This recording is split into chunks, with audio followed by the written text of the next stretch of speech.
Hear ye, hear ye. The Queen's Court stands in order. So it is the National Gallery theft that brings you to my court, is it not? Well, then permit me to ask, who was the thief who lifted the decipers from the National Gallery? Remember to choose either from your notebook or the directory.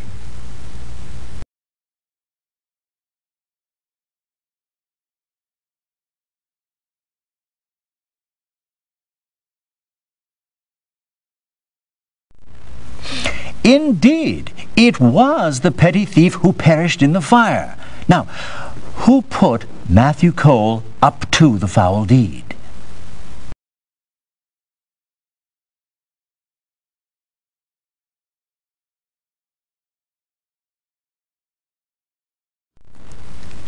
Splendid!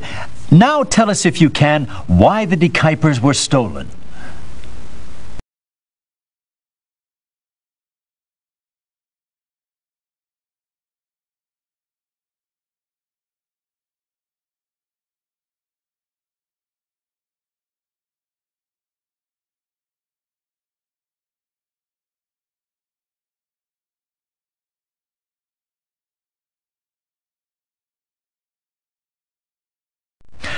That is correct.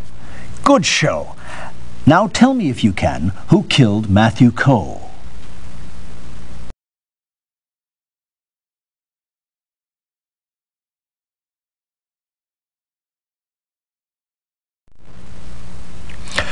First theft, then murder. Ah, what a tangled web we weave.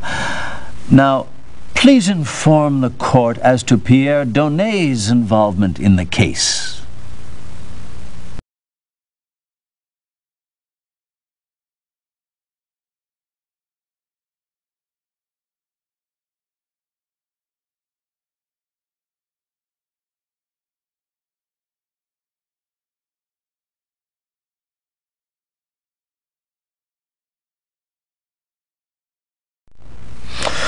Such an unfortunate waste of talent. Now for your final question. Can you tell me what part Sir Herbert Kaufman played in this affair?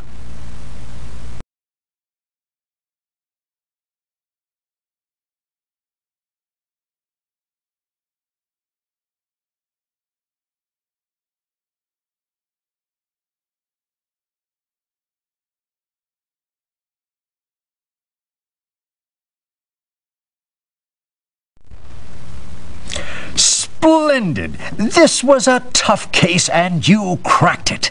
Excellent job. Court is recessed. Until the next time, of course. An extremely difficult case, and your score is absolutely perfect. I'm quite sure we could not have done any better.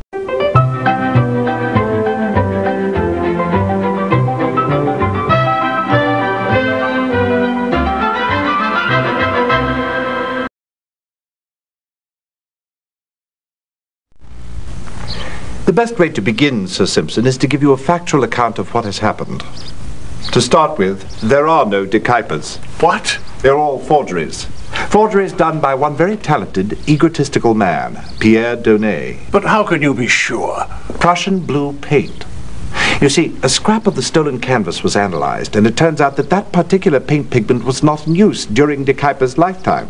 Sticky wicket. You know, Holmes, if Donet was such an expert, then why did he use Prussian blue? He was an artist, not a chemist. He slipped up, and fortunate for us that he did. But however did you know it was Donet? And why did he do it? First of all, Monsieur Beauclerc, who has seen all the decipers, insisted they were all done by the same hand. And interestingly enough, every sale was initiated by Donet. Surely no coincidence. Indeed.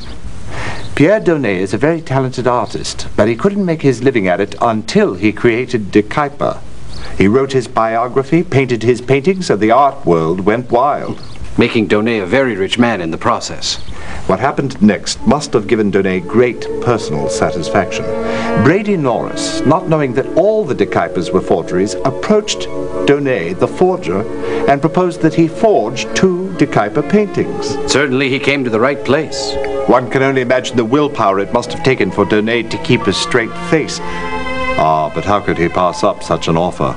But why did Norris do it?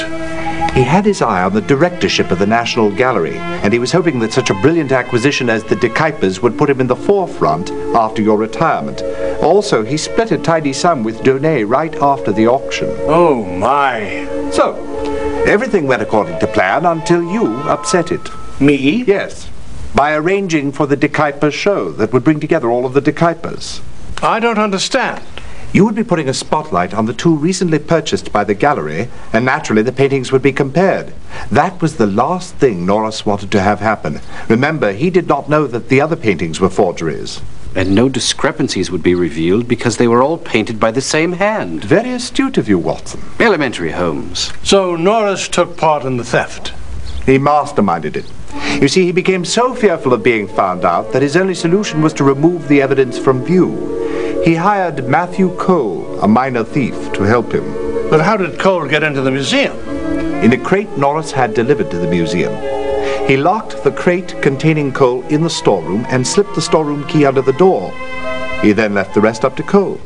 Oh, Matthew Cole? Wasn't he the chap who perished in the fire? Yes, a fire set by your own Mr. Norris. Ghastly. Why did he do it? To destroy the evidence and his only witness. The most complex and devious series of deeds. I am speechless. Brilliant, Holmes. This was a tough nut to crack. Elementary, my dear Watson.